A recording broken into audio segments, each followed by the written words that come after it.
Khan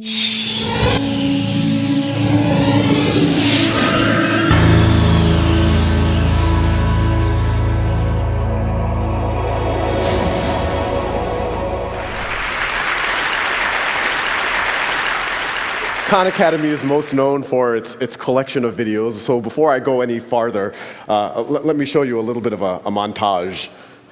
So the hypotenuse is now going to be 5. This animal's fossils are only found in this area of South America, a nice clean band here, and this part of Africa. We could integrate over the surface, and the notation usually is a capital sigma. National Assembly, they create the Committee of Public Safety, which sounds like a very nice committee. Notice this is an aldehyde, and it's an alcohol. Start differentiating into effector and memory cells. A galaxy. Hey, there's another galaxy. Oh, look, there's another galaxy. And for dollars is their 30 million plus the $20 million from the American manufacturer. If this does not blow your mind, then you have no emotion.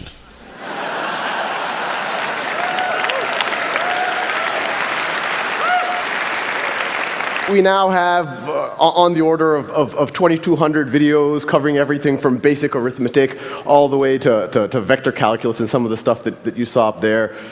We have a million students a month using the site, watching on the order of 100 to 200,000 videos a day. But what we're going to talk about in this is how we're going to the next level. But before I do that, I want to talk a little bit about really just how I got started. And some of y'all might know, about 5 years ago, I was an analyst at a hedge fund, and I was in Boston, and I was tutoring my cousins in New Orleans remotely. And I started putting the first YouTube videos up really just as kind of a nice to have, just kind of a supplement for my cousins, something that might, give them a refresher or something. And as soon as I put those first YouTube videos up, something interesting happened. Actually, a bunch of interesting things happened. The first was the feedback from my cousins. They told me that they preferred me on YouTube than in person.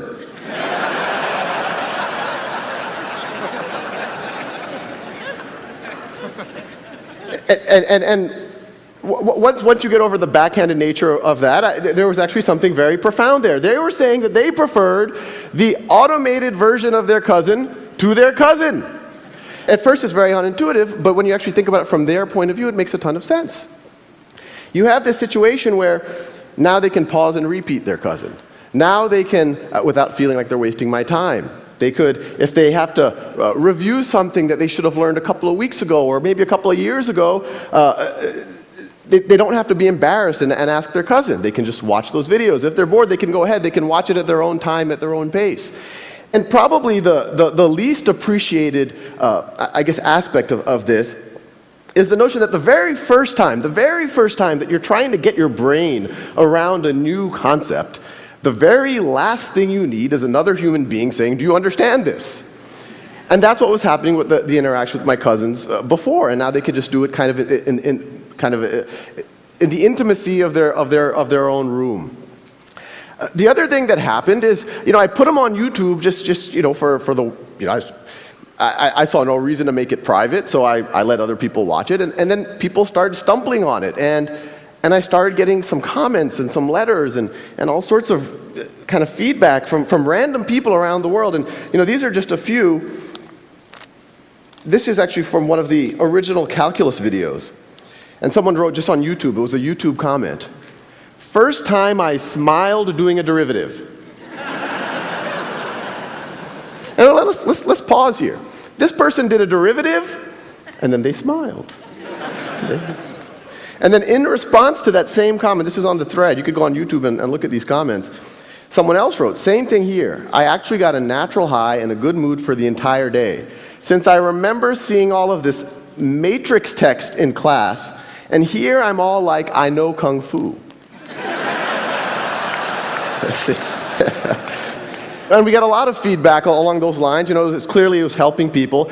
But then as the viewership kept growing and kept growing, I started getting letters from people, and it was starting to become clear that it was actually more than just a nice to have. This is just an excerpt from one of those letters. My 12-year-old son has autism and has had a terrible time with math. We have tried everything, viewed everything, bought everything. We stumbled on your video on decimals, and it got through. Then we went on to the dreaded fractions. Again, he got it. We could not believe it. He is so excited. And so you can imagine, here I was, an analyst at a hedge fund. It was very strange for me to do something of social value.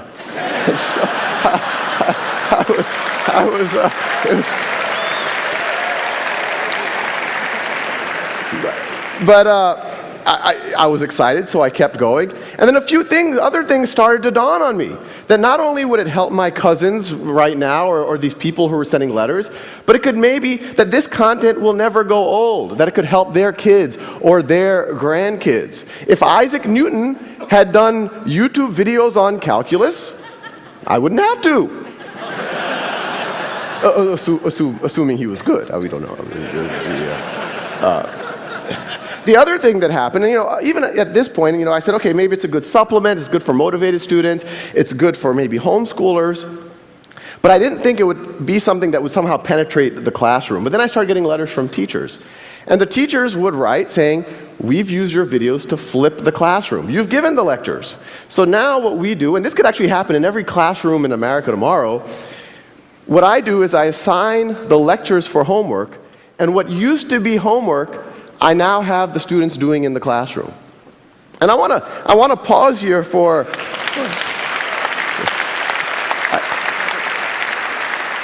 I want to pause here for a second because there's a couple of interesting things. One, when those teachers are doing that, there's the obvious benefit. There's the benefit that now their students can enjoy the videos in the way that my cousins did. They can pause, repeat at their own pace, at their own time.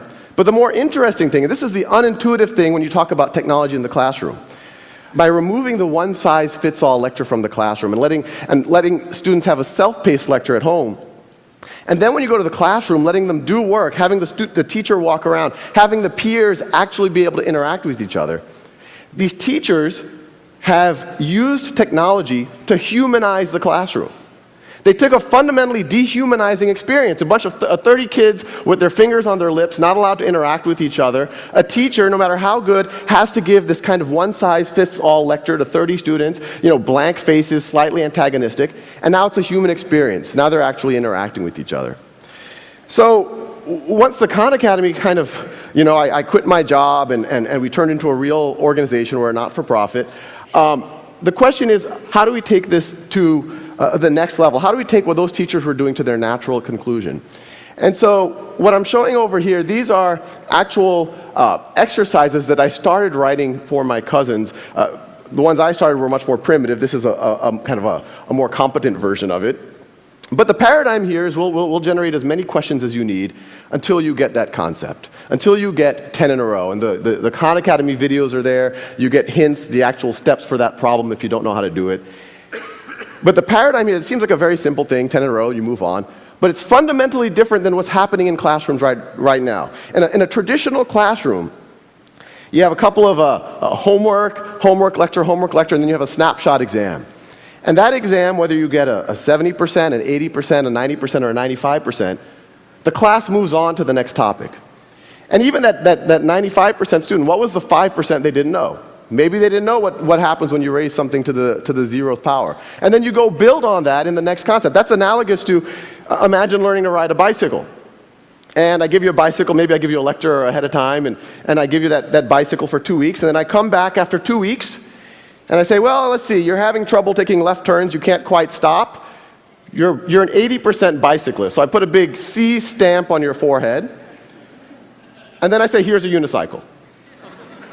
But as ridiculous as that sounds, that's exactly what's happening in our classrooms right now. And the idea is, you fast forward and good students start failing algebra all of a sudden and start failing calculus all of a sudden, despite being smart, despite having good teachers, and it's usually because they had these Swiss cheese gaps that kept building throughout their foundation. So our model is learn math the way you would learn anything, like the way you would learn a bicycle. Stay on that bicycle. Fall off that bicycle. Do it as long as necessary until you have mastery. The traditional model, it penalizes you for experimentation and failure, but it does not expect mastery. We encourage you to experiment. We encourage you to failure, but we do expect mastery. This is just another one of the modules. This is trigonometry. This is shifting and reflecting functions. And they all fit together. We have about 90 of these right now. And you could go to the site right now. It's all free, not trying to sell anything. But the general idea is that they all fit into this knowledge map. That top node right there, that's literally single digit addition. It's like 1 + 1 is equal to 2.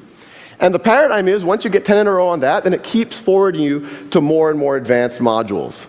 So if you keep this is further down the knowledge map, we're getting into more advanced arithmetic. Further down, you start getting into pre-algebra and early algebra. Further down, you start getting into algebra 1, algebra 2, a little bit of pre-calculus.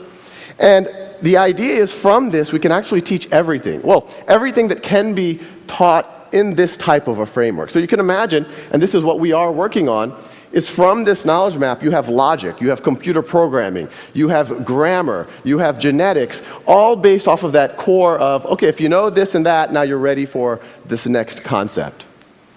Now that can work well for an individual learner, and I encourage one for you to do it with your kids, but I also encourage everyone in the audience to do it yourself. It'll change what happens at the dinner table. But what we want to do is use the natural conclusion of the flipping of the classroom that those early teachers had emailed me about. And so what I'm showing you here, this is actually data from a pilot in the Los Altos School District, where they took 2 5th grade classes and 2 7th grade classes and completely gutted their old math curriculum. These kids aren't using textbooks, they're not getting one-size-fits-all lectures, they're doing Khan Academy, they're doing that software for roughly half of their math class. And I want to make it clear, we don't view this as the complete math education. What it does is, and this is what's happening in Los Altos, it frees up time. This is the blocking and tackling, making sure you know how to do a system of equations, and it frees up time for the simulations, for the games, for the mechanics, for the robot building, for the estimating how high that hill is based on its shadow. And so the paradigm is, the teacher walks in every day, every kid works at their own pace, and a teacher this is actually a live dashboard from Los Altos School District, and they look at this dashboard. Every row is a student.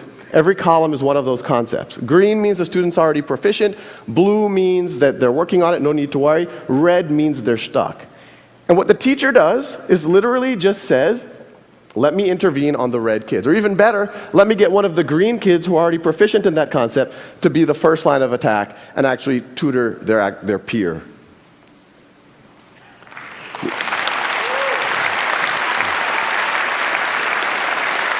Now, I kind of come from a very data-centric reality, so we don't want that teacher to even go and intervene and have to ask the kid awkward questions. Oh, what do you not understand, or what do you do understand, and all of the rest. So our paradigm is to really arm the teachers with as much data as possible, really data that in almost any other field is expected if you're in finance or marketing or manufacturing. And so the teachers can actually diagnose what's wrong with the students so that they can make their interaction as productive as possible. So now the teachers know exactly what the students have been up to, how long they've been spending every day, what videos have they been watching, when did they pause the videos, what did they stop watching, what exercises are they using, what have they been focused on. The outer circle shows what the exercises they're focused on, the inner circle shows the videos they're focused on. And the data gets pretty granular, so you can actually see the exact problems that the student got right or wrong. Red is wrong, blue is right. The leftmost question is the first question that the student attempted. They watched the video right over there. And then you could see eventually they were able to get 10 in a row. It's almost like you can almost see them learning over those last 10 problems. They also got faster. The height is how long it took them. So, when you talk about self-paced learning, it makes sense for everyone. In education speak, differentiated learning. But it's kind of crazy what happens when you actually see it in a classroom.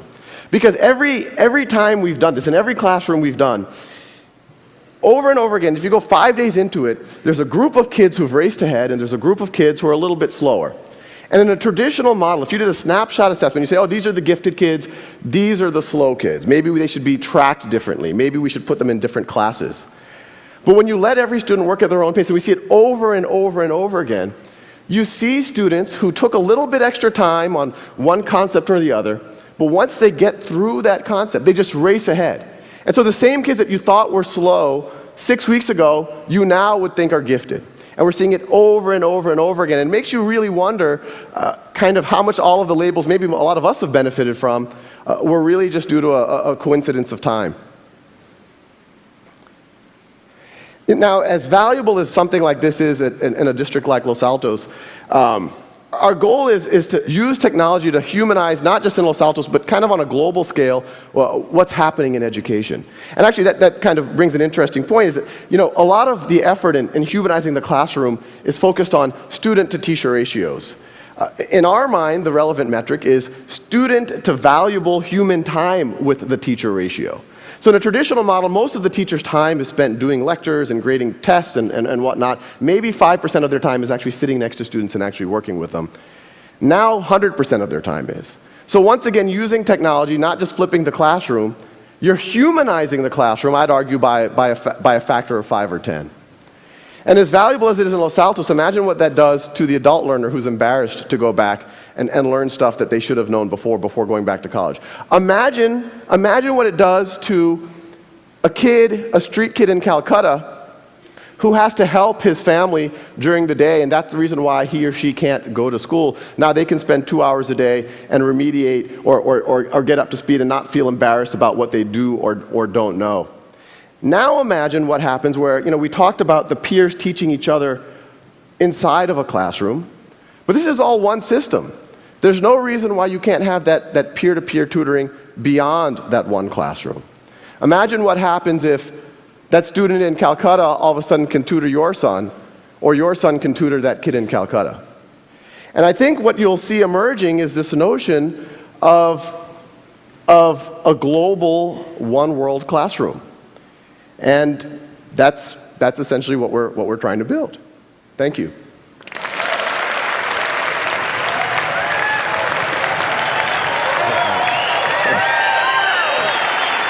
I'll ask you about 3 or 4 questions. So we have plenty of time. Okay.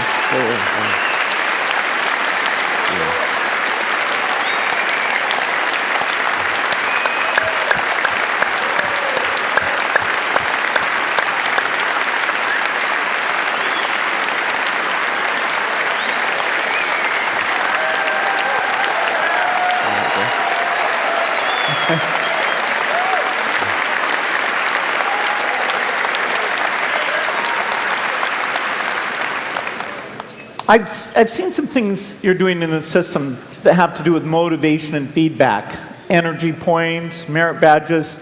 Tell me what you're thinking there.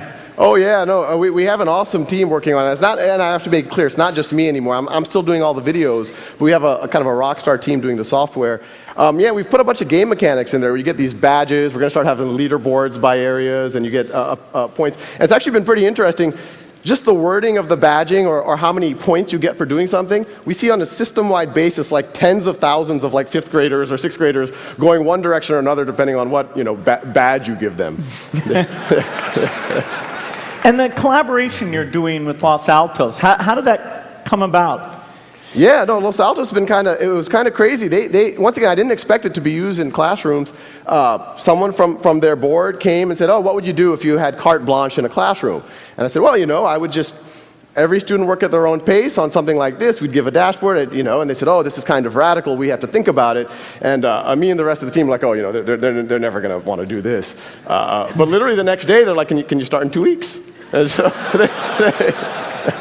So it's fifth grade math is where that's going on right now? It's 2 5th grade classes and 2 7th grade classes. And I think they're doing it at the district level. And I think what they're excited about is they can now follow these kids. It's not an only in-school thing. I mean, we've even, on Christmas, we saw some of the kids were doing, and we can track everything. So they can actually track them as they go through the entire district, through the summers, as they go from one teacher to the next. You have this continuity of data that even at the district level they can see.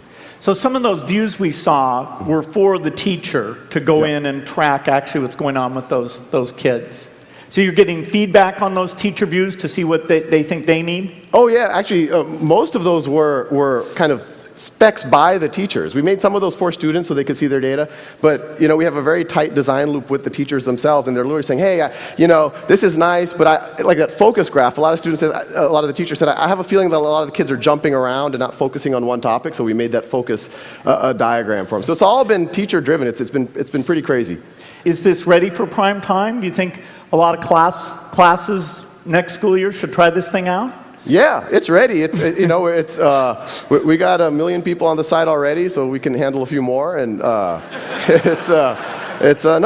reason why it really can't happen in every classroom in America tomorrow. And the vision of the tutoring thing, the idea there is if I'm confused about a topic, somehow right in user interface, I'd find people who are volunteering, maybe see their reputation, and I could schedule and connect up with those people. Absolutely, and this is something that I recommend everyone in this audience to do is those dashboards that teachers have, you can go log in right now and you can essentially become a coach for your kids, your nephews, your cousins, or maybe some kids at the Boys and Girls Club. And yeah, you can start becoming a mentor or tutor really immediately, but yeah, it's all there. Well, it's amazing. I think you just got a glimpse of the future of education. Thank you. Oh, thank you.